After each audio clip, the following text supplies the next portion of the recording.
So when the year turned 2022, I made it a point of emphasis to not talk vaccine with anybody not vaccinated. I'm not doing it. I am not doing it. And again, this to me is no different than politics, religious beliefs. Nah, I'm good. I don't want to talk politics with anybody. I don't want to talk religious beliefs with anybody. And I don't want to talk vaccine with people who are not vaccinated. Those are my preferences. We all got decisions in life. Everybody has the right to make their own. Whatever I think about you personally, it really doesn't matter. I can go into any business and do my job. I can do whatever it needs to be done in my life with people that I share different beliefs with.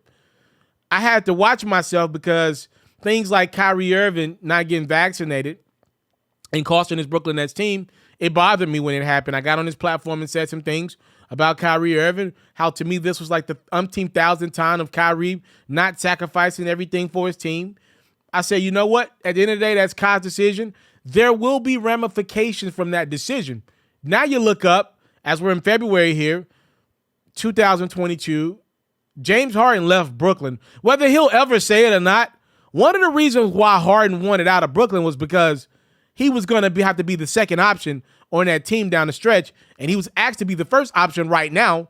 And in large part, it's because Kyrie Irving doesn't play home games, and also Kyrie Irving will be ineligible for some pivotal playoff games because of this vaccine mandate. Because Kyle's not vaccinated, he's playing half the season. He already had missed half the season. The Nets brought him in, and now he's playing half of that. Harden ain't want that type of pressure. So whether James admitted, Kyrie's a friend of his, he's probably not going to throw him under the bus because that's not who James Harden is. We can't act like one of the reasons why James went out of Brooklyn is because Kyrie's not vaccinated. That's a part of this. I'm not saying it's the biggest piece. It is a part of it, whether Harden admits it or not. And here we are, like with Kyrie Irving not getting vaccinated, we're closing in on the playoffs. He's made it clear that he's not changing his stance. The New York ain't changing their stance right now either, seemingly. So you got half of Kyrie. What Charles Barkley called him, half man. All right, man. The Brooklyn Nets are likely not going to win a championship. They barely might make the playoffs. Kevin Durant can't afford to miss any time. He's pretty much a given one injury a year at this point in his career, and his team can't afford that because his team's down to half a player, half a star. We'll see what Ben Simmons is able to do. I think this season might be toast for the Brooklyn Nets.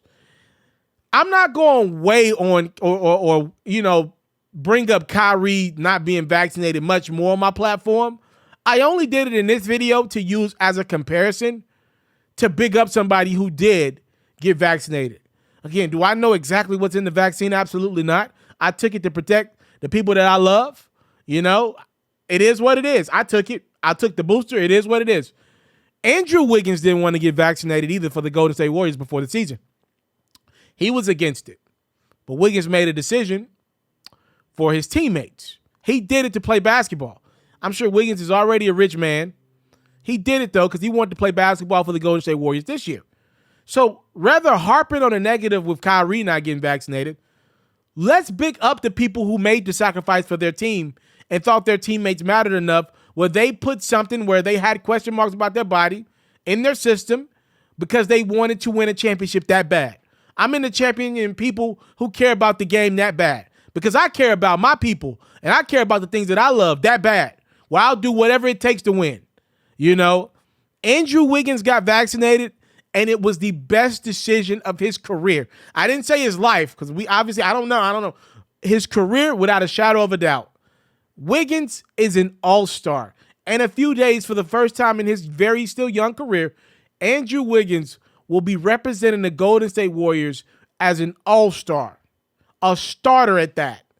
And that wouldn't have happened had he opted to sit this season out like Kyrie or do the half and half thing like Irving. This wouldn't have happened. You would not have been an all-star as a part-time player. So for Andrew Wiggins, he deserves the praise. He deserves the credit for making the sacrifice. When you hear guys like Shaquille O'Neal and Charles Barkley, former legends of this game, come out and say, yo, bro, I don't even understand what we talking about here. I'm sure Kobe, God rest his dead, would have gotten vaccinated without a shadow of a doubt. Michael Jordan, I'm sure, he's probably somewhere smoking a cigar with eyes pink with them big old jeans on, laughing, thinking to himself, you mean to tell me this dude not playing for the Brooklyn Nets because of a vaccination, a shot? Mike's like, I sacrificed my body, my livelihood for this game. I barely slept because my eyes pink and yellow nowadays. I barely slept through my playing career to go get a championship. I sacrificed everything I had to win a ring, 6 of them at that. You telling me over a shot this dude ain't playing ball? Again, we can harp on the negative with Kyrie Irving not being vaccinated. He's one of the most talented players this game's ever had. But let's big up the guys that did do it and have been rewarded for their efforts. I'm sure Andrew Wiggins is as happy as he could be without knowing what's in his body, because that brother is now an all-star because he sacrificed for the team and is rewarded for that. Andrew Wiggins made that sacrifice because he knew the sacrifice he had put in his game that offseason. I'm not just going to sit around and wait and waste these efforts that I put in. Maybe I don't want to get vaccinated, but if it'll help my team, if it'll help my career, I'll do it. And he's been rewarded hand over foot for that. And he deserves to be praised for that as he gets ready to make his first NBA All-Star appearance in a few days.